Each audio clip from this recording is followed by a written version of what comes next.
Diana, sang ratu, yang seharusnya bisa menjadi ratu.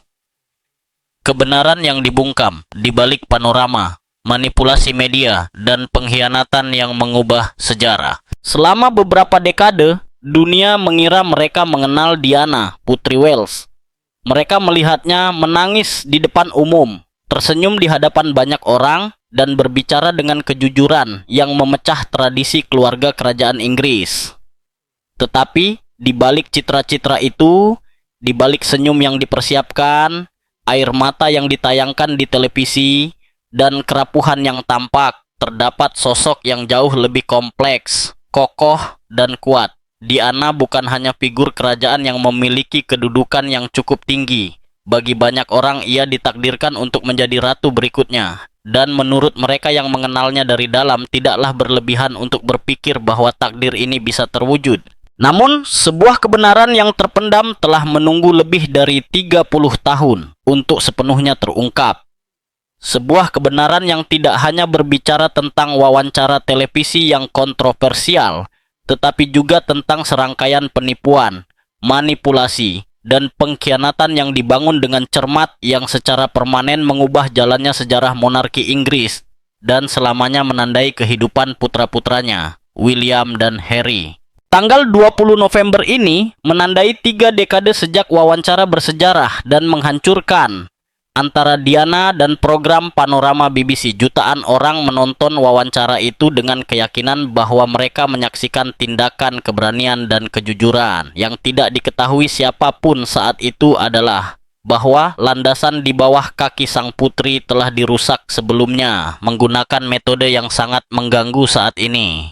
Seiring berjalannya waktu, menjadi jelas bahwa panorama bukan sekadar momen televisi yang kontroversial, tetapi hasil dari operasi yang terencana. Jurnalis Martin Bashir, tokoh sentral dalam episode ini, menggunakan dokumen palsu dan menabur ketakutan untuk meyakinkan Diana bahwa ia dikelilingi oleh musuh, para abdi dalam yang tidak setia, dinas intelijen yang mengawasinya, dan sistem yang bertekad untuk menghancurkannya. Iklim paranoia itu tidak muncul secara kebetulan, itu diinduksi. Dan kerusakan yang ditimbulkannya tidak berakhir dengan penayangan program tersebut. Kerusakan itu berlangsung selama bertahun-tahun, mengikis hubungan, menghancurkan kepercayaan, dan memperdalam isolasi emosional sang putri. Kebenaran tetap diselimuti kerahasiaan hingga investigasi baru mulai mengungkap benang-benang yang longgar. Buku-buku, penyelidikan jurnalistik, dan akhirnya penyelidikan Dyson mengungkap mekanisme manipulasi tersebut. Salah satu karya tersebut, yang ditulis oleh Andy Webb, secara tepat merinci bagaimana penipuan itu dibangun dan bagaimana BBC memilih untuk melindungi reputasinya daripada sepenuhnya mengakui keseriusan dari apa yang telah terjadi. Inti dari kisah ini adalah Patrick Jepson, mantan sekretaris pribadi Diana, seorang pria yang mengamati peristiwa tersebut dari jarak sedekat mungkin dan yang selama bertahun-tahun tetap diam. Ketika penyelidikan Dyson mengkonfirmasi praktik Bashir, Jepson menerima kompensasi finansial dari BBC. Itu bukanlah hadiah, melainkan pengakuan tersirat bahwa ketidakadilan yang mendalam telah dilakukan. Hari ini, pada peringatan wawancara tersebut, Jepson berbicara terus terang, tidak hanya tentang pengkhianatan media, tetapi juga tentang kehidupan pribadi Diana, karakternya, kekuatannya, dan harga yang dia bayar karena mempercayai orang yang salah. Sebelum melangkah ke Istana Kensington, kehidupan Patrick Jepson menempuh jalan yang sama sekali berbeda. Lahir di Irlandia, dibesarkan di Skotlandia, dan kemudian dididik di Cambridge. Masa depannya tampak ditakdirkan untuk disiplin, hierarki, dan pengabdian publik.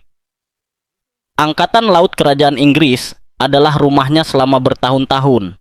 Laut menentukan rutinitasnya dan komando tampak seperti takdir alaminya. Ia percaya bahwa hidup itu stabil, dapat diprediksi, hampir permanen.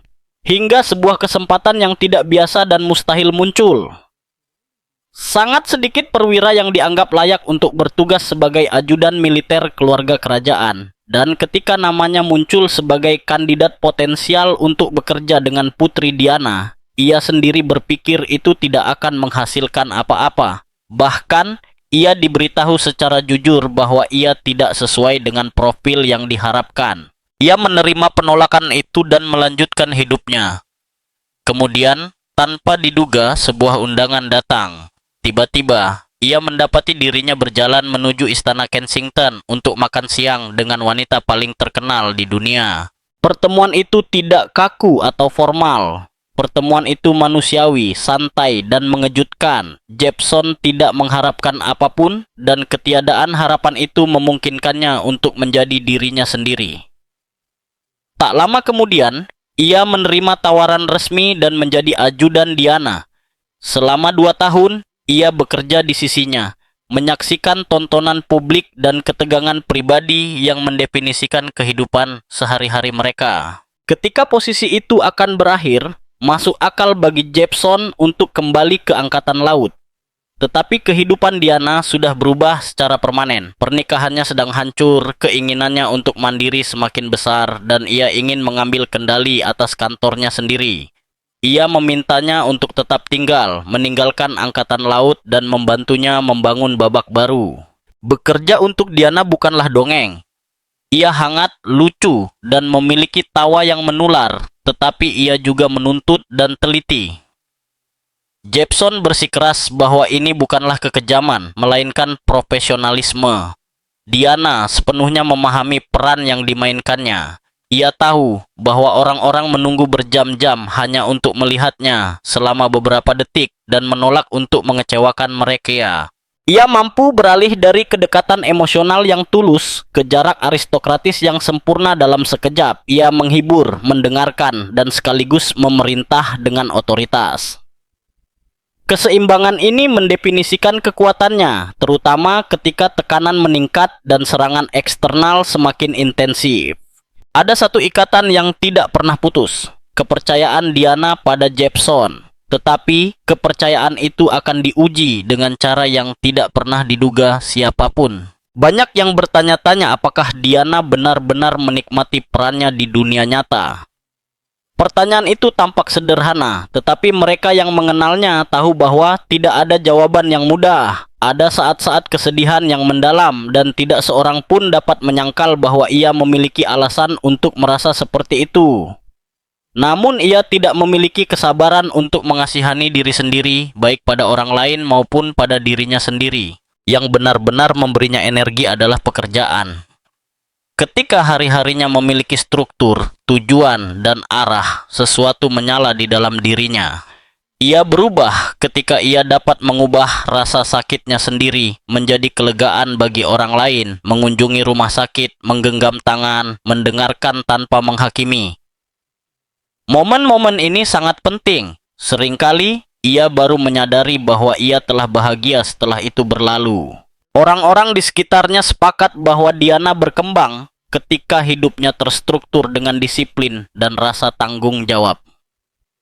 Momen tergelapnya datang ketika struktur itu runtuh, ketika dia merasa diabaikan, diremehkan, atau dikesampingkan.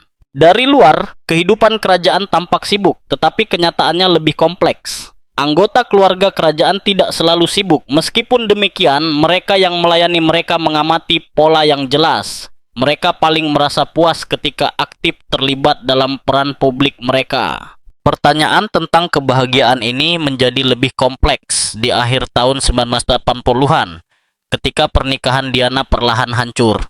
Dia bukan lagi hanya seorang putri. Dia adalah seorang ibu muda dari 2 anak kecil, di bawah tekanan yang tak tertahankan. Jepson memasuki hidupnya dengan harapan pekerjaan yang menuntut tetapi dapat dikelola. Sebaliknya, ia mendapati dirinya dalam situasi emosional yang ekstrem. Awalnya, ia percaya akan ada keseimbangan antara pekerjaan, perjalanan, dan istirahat. Ilusi itu dengan cepat lenyap. Agar Diana dapat berfungsi dengan baik dalam peran publiknya, ia membutuhkan stabilitas emosional dalam kehidupan pribadinya. Jika ia datang dengan tenang, hari itu berjalan lancar. Jika tidak, semuanya menjadi lebih berat. Hal ini menyebabkan timnya menjadi jauh lebih terlibat dalam kehidupan pribadinya daripada biasanya. Sementara para abdi dalam lainnya menjaga jarak, ia justru sangat terlibat, terutama ketika perpisahan tersebut berujung pada negosiasi perceraian. Keputusan tentang rumahnya, keuangannya, dan aksesnya kepada anak-anaknya berada di tangannya. Diana hanya mempercayai sedikit orang dan tanggung jawab itu jatuh kepadanya. Mempertahankan batasan profesional sangat penting, tetapi semakin sulit. Seiring meningkatnya permusuhan media dan bocornya laporan yang saling bertentangan dari pihak yang berlawanan, suasana menjadi beracun. Pada pertengahan tahun 90-an, tekanan menjadi tak henti-hentinya. Diana merasa terekspos dan semakin terisolasi. Panggung telah disiapkan untuk peristiwa yang akan mengubah segalanya. Namun, Diana merasa bahwa versinya tentang peristiwa tersebut tetap terperangkap di balik dinding tak terlihat. Meskipun ia telah membiarkan sebagian dari kisahnya terungkap melalui Andrew Morton, perasaan terkekang itu tetap ada. Dari sudut pandangnya, media arus utama tidak netral. Mereka tidak berbicara dari sudut pandang yang seimbang, melainkan secara sadar atau tidak sadar mereka memihak istana, tradisi, institusi, dan secara tidak langsung suaminya. Dalam konflik sebesar itu, netralitas tidak dianggap sebagai objektivitas, melainkan sebagai bentuk pengkhianatan. Patrick Jepson, sekretaris pribadinya dan salah satu orang terdekatnya selama tahun-tahun itu, sangat menyadari ketegangan ini. Ia tahu bahwa Diana sangat ingin dipahami, didengarkan, dan diakui kebenarannya. Namun, ia sangat yakin bahwa Diana tidak membutuhkan wawancara dramatis atau rekaman rahasia untuk mencapai hal ini. Bagi Jepson, kekuatan terbesar Diana bukanlah terletak pada skandal atau konfrontasi langsung, tetapi pada sesuatu yang jauh lebih kuat, kehadirannya. Ia tahu bagaimana melakukan apa yang tidak bisa dilakukan orang lain. Ia datang, ia bekerja, ia berjabat tangan, ia menatap mata orang, ia mendengarkan, kamera mengikutinya, dan publik melihatnya, mengerti tanpa perlu penjelasan. Kisahnya visual, emosional, dan sangat manusiawi. Ia tidak membutuhkan tipu daya atau strategi tersembunyi. Kepercayaan yang ia timbulkan adalah tulus, diperoleh dari waktu ke waktu, bukan dibuat-buat. Yang tidak diketahui Jepson, dan yang akan mengguncangnya hingga ke lubuk hatinya bertahun-tahun kemudian, adalah bahwa sementara ia membela pandangan ini, Martin Bashir sudah diam-diam bergerak di balik layar. Ketika wawancara panorama yang terkenal itu direkam, Jepson sengaja dikecualikan. Ini bukanlah kelalaian atau kebetulan. Investigasi selanjutnya, terutama temuan yang dipresentasikan oleh Andy Webb dan dikonfirmasi beberapa dekade kemudian oleh investigasi Lord Dyson, menunjukkan bahwa pengucilan ini adalah bagian dari rencana yang diperhitungkan. Bashir cukup mengenal Jepson untuk mengetahui bahwa ia akan menimbulkan kecurigaan. Ia tidak akan keberatan jika Diana berbicara, tetapi lebih kepada cara melakukannya. Tanpa persiapan, tanpa strategi, tanpa perlindungan. Agar rencananya berhasil, Bashir perlu mengisolasi Diana. Dan untuk mengisolasinya, ia harus mengikis kepercayaan Diana kepada orang-orang terdekatnya, di antara mereka Jepson. Bukti kemudian mengungkapkan jaringan dokumen palsu dan pernyataan menyesatkan yang dirancang untuk menabur kecurigaan. Tersirat bahwa orang-orang di dalam lingkarannya sendiri mengkhianatinya, berkolaborasi dengan dinas intelijen, atau membocorkan informasi yang merugikannya. Dampaknya sangat menghancurkan. Diana mulai memandang wajah-wajah yang dikenalnya dengan curiga. Mereka yang seharusnya melindunginya tiba-tiba tampak seperti musuh potensial. Jepson baru memahami besarnya dampak dari apa yang telah terjadi bertahun-tahun kemudian. Saat itu, yang ia rasakan hanyalah perubahan sikap Diana yang tiba-tiba dan membingungkan terhadapnya. Percakapan menjadi dingin, keputusan dibuat tanpa berkonsultasi dengannya. Kedekatan yang pernah mengikat mereka menguap, digantikan oleh jarak yang dipenuhi ketegangan yang tak dapat dijelaskan. Untuk waktu yang lama, ia secara mental menghidupkan kembali bulan-bulan itu, hingga ia sampai pada kesimpulan yang menghantuinya. Diana mungkin percaya bahwa ia telah mengkhianatinya. Gagasan itu menjadi semakin meresahkan ketika ia mengingat sebuah kalimat yang diucapkan Diana sendiri selama wawancara panorama ketika ia berbicara tentang perlunya membuat musuh-musuhnya bingung.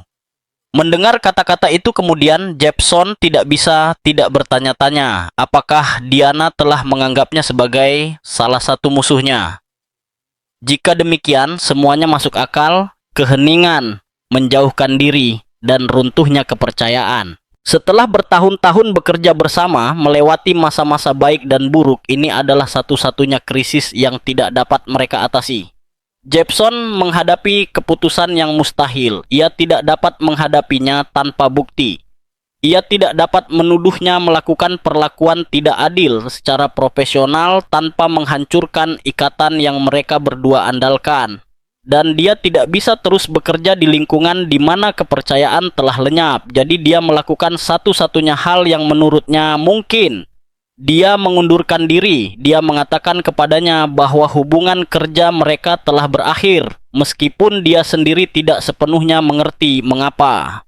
Pada masa yang penuh gejolak itu, kebingungan terasa lebih berat daripada kemarahan. Di lingkungan kerajaan, terutama selama tahun-tahun yang penuh gejolak itu, pertanyaan yang tidak terjawab adalah hal biasa. Para abdi dalam belajar kapan tidak bertanya, kapan harus menunggu, dan kapan hanya perlu bertahan. Banyak yang pergi, hanya sedikit yang bertahan. Itu bukanlah tempat kerja yang menyenangkan. Kepergian Jepson adalah keretakan diam-diam lainnya dalam sistem yang sudah sangat tidak stabil. Namun yang tersisa adalah pertanyaan yang mengganggu.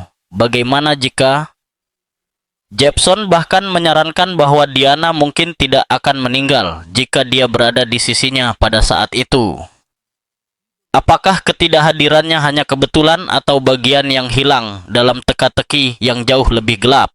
Dari luar, kehidupan dan kematian Diana mungkin tampak seperti serangkaian berita utama dan cuplikan televisi. Tetapi mereka yang dekat dengannya mengetahui kebenaran yang jauh lebih kompleks dan menyakitkan.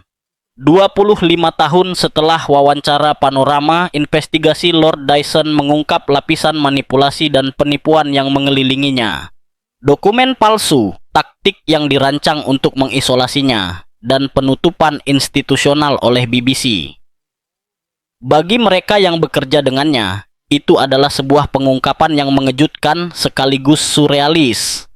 Kepercayaan yang dulunya tersirat telah terkikis secara sistematis. Bagi Patrick Jepson, hidup telah berjalan ketika dunia berubah selamanya pada 31 Agustus 1987. Dia mengingat pagi itu dengan sangat jelas dan menyakitkan. Dia bangun lebih awal dari biasanya, tidak bisa tidur. Dia turun ke dapur untuk membuat secangkir teh sederhana dan mendengar pesan di mesin penjawabnya. Suara seorang editor surat kabar mengucapkan kata-kata yang menghancurkan segalanya. Saya kira Anda telah melihat beritanya. Dia belum melihatnya. Dia menyalakan televisi. Diana telah terluka. Kemudian dia meninggal. Perasaan mati rasa yang aneh mencengkeramnya. Ketidakpercayaan, keterjenliangan, kehilangan yang mendalam. Pada saat itu, dunia pribadi dan profesionalnya bertabrakan, meninggalkannya terombang-ambing antara kesedihan dan pertanyaan bagaimana jika yang tak berujung. Rasa sakit itu tidak langsung atau linear. Butuh waktu untuk memprosesnya. Bahkan beberapa dekade kemudian, pengungkapan tentang penipuan Bashir memberinya sedikit kelegaan dan kejelasan. Penjelasan yang telah hilang selama bertahun-tahun, tetapi kekosongan itu tetap ada. Itu bukan hanya kehilangan pribadi.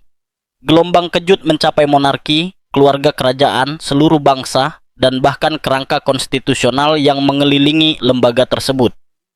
Di luar semua itu, ada kesedihan yang mendalam. Ketidakhadiran seseorang yang kehadirannya telah memberi makna pada kehidupan sehari-hari dan pekerjaannya. Jepson tidak bisa tidak merenungkan peran wawancara itu dalam rangkaian peristiwa tragis. Mungkinkah kematian Diana dapat dicegah jika dia tidak pernah mempercayai Bashir? Dia mengakui risiko spekulasi, tetapi polanya jelas. Dengan memanipulasi kepercayaannya, menyebarkan kebohongan, dan mengisolasinya dari orang-orang yang dapat melindunginya, Bashir membuatnya rentan. Kepercayaan Diana pada mesin kerajaan, sebuah sistem yang dirancang untuk kaku, disiplin, dan yang terpenting melindungi, hancur berantakan. Protokol perencanaan yang cermat dan aturan yang terkadang merepotkan kehilangan efektivitasnya ketika ia mulai bergantung pada orang-orang yang tidak siap dan tidak memenuhi syarat untuk memastikan keselamatannya. Bahkan, perjalanan ke Paris yang dirancang sebagai perjalanan pribadi melibatkan risiko yang sebelumnya telah dikelola dengan cermat. Tetapi saat ia membiarkan dirinya dipandu oleh tangan-tangan yang tidak berpengalaman, bahayanya berlipat ganda mengarah pada skenario terburuk yang selalu ditakutkan Jepson. Rasa hormat, kekaguman, dan komitmen mendalam yang ia rasakan untuk kebahagiaan. Diana membuat kehilangan itu semakin memilukan. Hubungan profesional itu yang berakhir diselimuti kebingungan dan ketegangan selamanya ditandai oleh pengkhianatan, manipulasi, dan liku-liku takdir yang kejam. Di tengah pusaran emosi itu, hanya sedikit yang berhenti untuk mempertimbangkan sosok-sosok pendiam yang dekat dengan Diana dan yang, setelah kematiannya, harus menghadapi dampaknya sendirian. Di antara mereka adalah Patrick Jepson, yang karirnya di mata publik telah berakhir bertahun-tahun sebelum kecelakaan fatal di Paris. Jepson telah mengundurkan diri dari posisinya pada tahun 1996, memahami bahwa masa depannya tidak akan lagi melibatkan Diana, setidaknya tidak secara langsung. Ketika Diana meninggal, perannya bergeser dari peserta menjadi pengamat. Sesekali, Jepson berbicara di depan umum, menawarkan analisis dan perspektif, tetapi perhatian terbesarnya selalu tertuju pada putra-putra Diana, William, dan Harry. Kehilangan seorang ibu sangat menghancurkan bagi setiap anak. Kehilangannya secara publik, di bawah pengawasan terus-menerus dan dengan harapan yang sudah sangat besar di pundak mereka, mengubah masa depan mereka menjadi tantangan yang tak terbayangkan. Namun, pengaruh Diana pada kehidupan Jepson tidak hilang dalam semalam. Diana telah membentuknya secara mendalam, seperti halnya Angkatan Laut selama pelatihan awalnya. Tahun-tahun pengabdiannya kepada kerajaan mengajarkannya pelajaran tentang tekanan, loyalitas, dan penilaian yang akan ia pertahankan sepanjang hidupnya. Pengalaman itu, yang dipelajari dalam keintiman istana dan upacara resmi, ia bawa ke setiap aspek kehidupannya di kemudian hari, menerapkan kebijaksanaan yang diperolehnya kapanpun memungkinkan. Namun sejarah memiliki cara yang gigih untuk kembali, terutama ketika narasi yang kuat menguasai keadaan. Seiring waktu, Jepson mendapati dirinya dicurigai, bahkan oleh orang-orang yang paling ingin ia lindungi, William dan Harry. Para pangeran muda yang masih terguncang oleh besarnya kehilangan mereka, secara keliru percaya bahwa Jepson telah mengkhianati ibu mereka, baik selama hidupnya atau setelah kematiannya. Kekejaman tuduhan ini terletak pada ketidaktahuan mereka tentang intrik rumit di balik layar. Upaya Martin Bashir untuk memanipulasi persepsi publik tentang Diana dan mengasingkannya dari orang-orang terdekatnya. Yang paling mengganggu Jepson adalah menyaksikan serangan terhadap Diana semakin intensif bahkan setelah kematiannya. Kekuatan-kekuatan yang telah merusaknya semasa hidupnya semakin meningkat, memicu narasi yang lebih gelap dan lebih merusak. Ketidakstabilan, ketidakmampuan, atau kurangnya persiapan untuk perannya disiratkan, tanpa dinyatakan secara eksplisit, dan beberapa komentar menyarankan bahwa monarki akan lebih baik tanpa dirinya, menyeratkan bahwa penggantinya mungkin akan lebih baik. Buku, film dokumenter, dan analisis muncul untuk menyamarkan tuduhan ini sebagai studi objektif, bahkan sampai mengusulkan label psikologis yang dipertanyakan dan tidak berdasar. Menghadapi hal ini, Jepson merasa dia tidak bisa tetap diam. Dia percaya sejarah sedang ditulis dengan cara yang bias dan tidak adil, condong melawan seorang wanita yang dia kenal secara intim dan sangat hormati. Keputusannya untuk menerbitkan versinya tentang peristiwa tersebut tidak didasarkan pada balas dendam atau pembelaan diri. Itu tentang meninggalkan catatan. Dia ingin generasi mendatang memiliki akses ke kesaksian seseorang yang telah berada di sana, yang telah menyaksikan momen-momen penting dengan mata kepala sendiri. Sebelum melakukannya, Jepson bertindak hati-hati. Dia mencari persetujuan hukum, berkonsultasi dengan pengacara ratu, dan menerima dukungan diam-diam dari istana. Baru kemudian dia memutuskan untuk menerbitkan kisahnya. Ia teguh pada setiap kata-katanya, yakin bahwa waktu akan mengkonfirmasi atau membantah kesaksiannya, dan pada akhirnya, waktu membuktikan bahwa ia benar. Jepson dibenarkan, meskipun Bashir tidak pernah menerima sanksi signifikan atas manipulasi dan penipuannya. Lalu, pertanyaannya tetap, mengapa kebenaran datang tanpa keadilan yang sesungguhnya?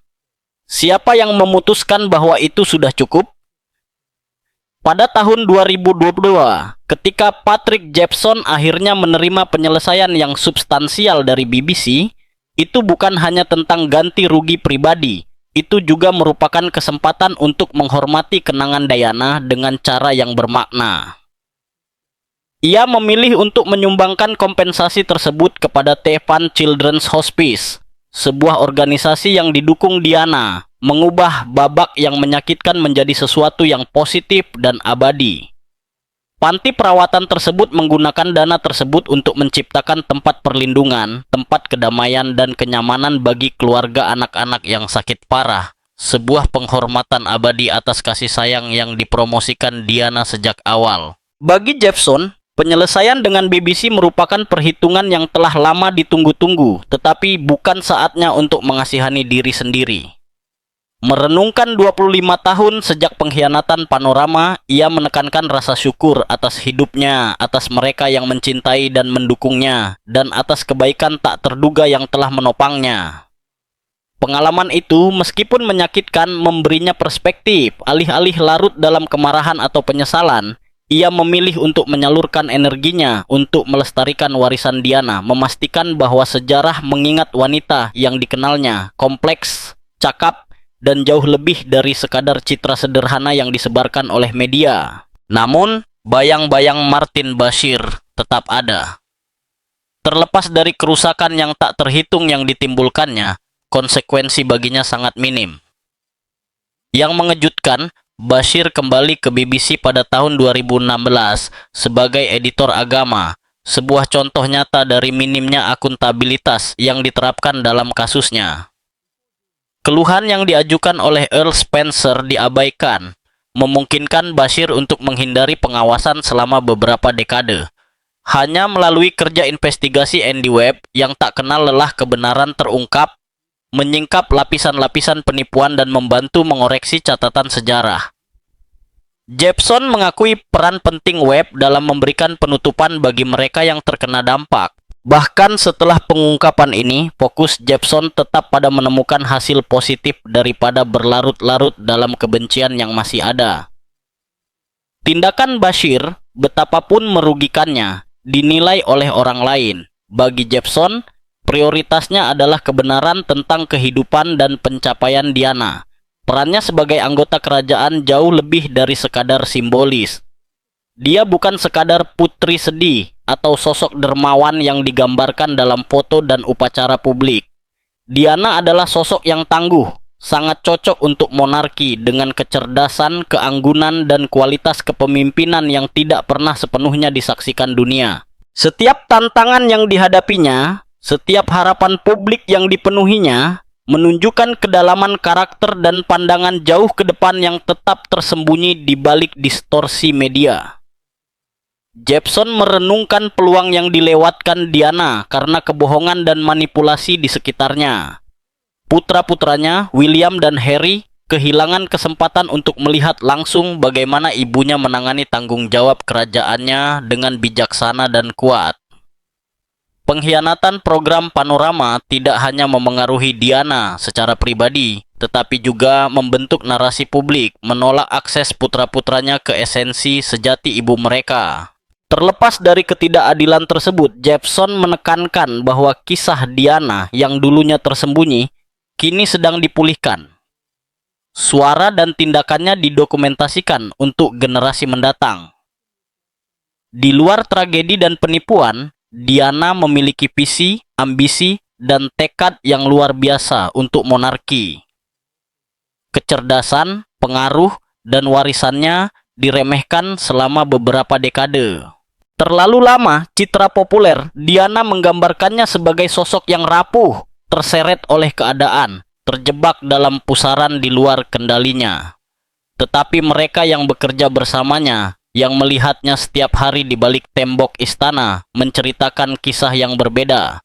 Diana strategis menyadari institusi tempat ia menikah dan memahami aturan permainan kerajaan meskipun terkadang ia disesatkan seperti yang terjadi selama manipulasi panorama yang terkenal itu. Jauh dari sosok pasif, Diana memiliki visi, tekad, dan tujuan yang kuat. Ia menginginkan keluarga kerajaan berhasil, bukan karena ambisi pribadi, tetapi untuk kebaikan yang lebih besar. Ia bercita-cita agar anak-anaknya berkembang sebagai pewaris yang mampu mewujudkan potensi monarki. Ia mengagumi institusi tersebut dan mengakui kemampuannya untuk memberikan dampak positif, terutama pada mereka yang diabaikan oleh masyarakat. Karya filantropisnya bukan sekadar emosional, itu sadar, terinformasi, dan strategis. Pengaruhnya meluas jauh melampaui Inggris Raya. Perjalanan internasionalnya menggabungkan misi kemanusiaan dan diplomasi, bertindak sebagai duta informal untuk negara tersebut, membangun jembatan, dan secara efektif mewakili kepentingan Inggris. Setiap penampilan publik menunjukkan bahwa ia bukanlah sosok yang naif atau dangkal, tetapi sangat kompeten dan menyadari ruang lingkup perannya. Terlepas dari kecerdasan dan dedikasinya, Diana sering diremehkan oleh orang-orang terdekatnya, keluarganya dan keluarga kerajaan yang ia ikuti. Ide dan upayanya diabaikan sehingga negara kehilangan bakat luar biasa. Ketiadaan bimbingan dan visinya masih terasa dalam monarki saat ini, memengaruhi keputusan, reputasi publik, dan kepercayaan sosial. Kehidupan Diana mengajak kita untuk mempertimbangkan kembali narasi yang telah diterima selama beberapa dekade. Dia jauh lebih dari sekadar tokoh tragis atau sekadar pelengkap keluarga kerajaan. Dia sentral, cakap, cerdas, dan visioner. Kisahnya terus menjadi pengingat akan kesalahan yang telah dilakukan dan kecemerlangan yang seharusnya bisa ia raih. Bahkan hingga hari ini warisannya menantang generasi sekarang untuk belajar dari apa yang telah hilang dan untuk menghargai dampak sebenarnya dari keberadaannya.